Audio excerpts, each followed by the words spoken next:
al cinema sonor és aquell que amb la pel·lícula ja va incorporar un so sincronitzat o que tecnològicament va aparellat amb la imatge, a diferència del cinema mut. Hem de saber que abans del cinema mut ja existia el so al cinema, però poques vegades s'havia elaborat una pel·lícula amb silenci absolut. Els germans Lumière, el 1897, van contractar un quartet de saxofonistes per tal que els acompanyessin durant les seves sessions de cinematografia. De fet, tant a París com a Barcelona ja existien en aquestes sales luxoses i llogaven una petita orquestra, mentre que les sales populars, les sales de barri, aquelles no tan luxoses, amb un o dos pianistes ja passaven.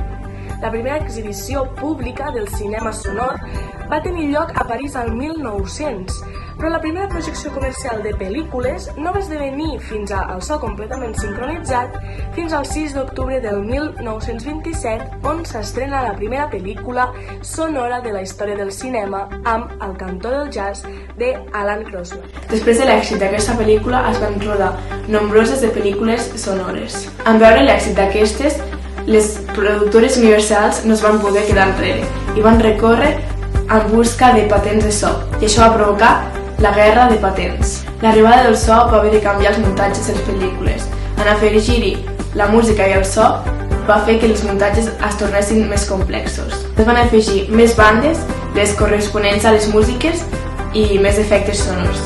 Tot això es va fer gràcies a la moviola, tot i que ja existia, fou un instrument essencial per al muntatge de les pel·lícules musicals. L'arribada del so va suposar un problema més. Els actors i les actrius es preguntaven si la seva veu seria adequada per a aquest nou sistema. A tots se'ls va obligar a fer proves de veu. Actors com John Gilbert o Buster Keaton van quedar fora d'aquesta nova realitat, ja sigui per la veu o per problemes estètics. Bé, com es pot veure a Singing in the Rain, inicialment les càmeres feien molt de soroll i les filmacions, per tant, s'havien de filmar en un rigorós silenci, ja que els micròfons ho captaven tot i a vegades no s'entenia correctament el que deien els actors o les actrius. Quan van començar a comercialitzar aquests films per tot el món, va sorgir un greu problema, que aquest era la barrera de l'idioma. Clar, en l'època del cinema mut no existia dificultat en l'idioma, ja que, com diu la paraula, era mut, per tant, en la pel·lícula, com que no es parlava, els intertítols eren l'únic que s'havia de llegir i eren escassos. Per tant, es traduïen sense problema. Per començar a solucionar aquest problema, es van utilitzar diversos sistemes. El primer de tot va ser els subtítols. No obstant això, va ser tot un fracàs comercial, ja que la gent no estava acostumada a llegir en una pantalla, a llegir tant. Per tant, es van començar a comercialitzar i a produir pel·lícules en diverses versions, és a dir, en diversos idiomes, amb la finalitat de comercialitzar cadascuna en el seu corresponent país. Per tant, es rodaven diverses pel·lícules, però en diferents idiomes. Clar, aquest sistema va perdurar molts anys, sí que és veritat, però resultava molt costós, era molt car de preu. Per tant, en aquell moment els productors van decidir adoptar el doblatge com a opció més econòmica. Destacarem algunes de les pel·lícules més importants del cinema sonor. Només parlarem de Don Juan. Es tracta d'un mut en la qual es va incloure efectes de so i música. La pel·lícula Don Juan va ser dirigida per Alan Crosland. L'acció es desenvolupa a Roma i la trama prossegueix en què el seu pare, que és el Don José, li explica al seu fill i ensenya que les dones només porten tres coses: vida, desil·lusió i mort. Don Juan té múltiples romanços, però viu obsessionat amb una única dona que mai va poder aconseguir, Doña Isabel. Ella i ell patiran la ira de la Lucrecia, que és una dona que en teoria està despitada, ja que Don Juan la va ignorar. Pel que fa al cantor de jazz, és la primera pel·lícula considerada sonora dirigida per Alan Crosland, la qual es va estrenar el 6 d'octubre de l'any 1927. The Jazz Singer, que aquest és el seu nom original, és la primera pel·lícula parcialment rodada amb so i diàlegs sincronitzats, que va utilitzar el sistema sonor Vitaphone, un sistema de gravació de so sobre un disc. A partir d'aquest moment sí que el cinema va canviar de manera radical, tot i que sí que és veritat que encara es van seguir produint pel·lícules mudes per directors que el que opinaven era que el cinema silenciós es valia per ell mateix. La pel·lícula El cantor de jazz només conté 2 minuts de diàleg amb so i, a més, gran part del diàleg, gairebé tot, és improvisat. Per tant, no hi havia un guió establert. Tanmateix, la resta de diàleg, com ja hem dit abans, es presenta a través d'intertítols. Pel que fa a l'argument de la pel·lícula, hi ha un home que s'anomena Rainbow Nitz, que està molt enfadat amb el seu fill Jackie, ja que ha descobert que canta en un bar. I així decideix fer-lo fora de la casa familiar. Uns anys més tard, Jackie és cantant de jazz en un club i es fa dir Jack Robin. I és gràcies a l'actriu Mary Dale que inicia una carrera, ja que és ella qui el proposa ajudar-lo en aquest tràmit. En efecte, Jackie és propulsat a les escenes de Broadway per fer-hi un nou espectacle. Un espectacle que el convertirà de segur en la nova estrella de la cançó.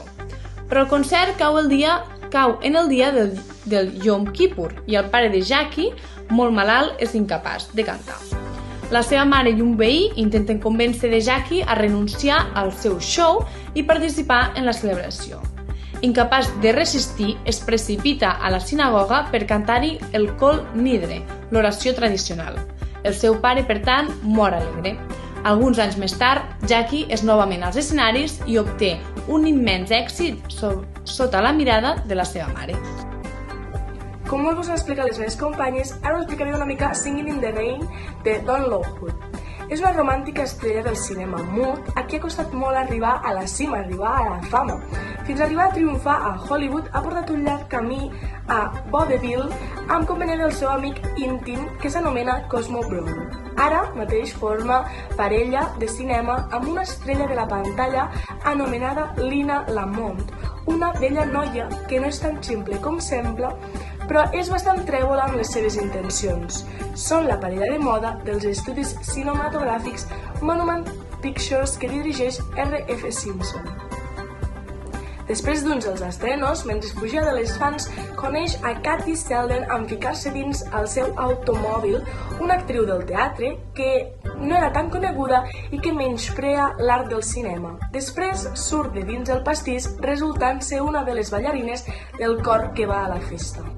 Dou i Katie s'enamoren i paral·lelament es produeix un terratrèmol en la indústria cinematogràfica del cinema, on el cinema sonor arriba arrasant al públic amb vol cada vegada més i cal reconvertir l'última pel·lícula de Lockwood i Lamont en un musical, la qual cosa no seria un problema si resultés que Lina Lamont té una veu horrible, inservible en el cinema.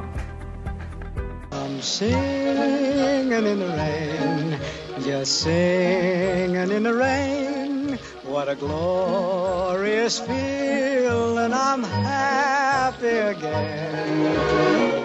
I'm laughing at clouds so dark up above. The sun's in my heart and I'm ready for love. Let the stormy clouds chase everyone from the place. Come on with the rain, I've a smile on my face. I'll walk down the lane with a happy refrain, just singing, singing in the rain, dancing in the rain.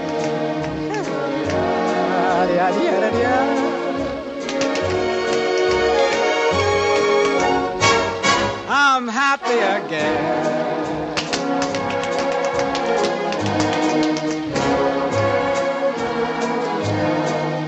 I'm singing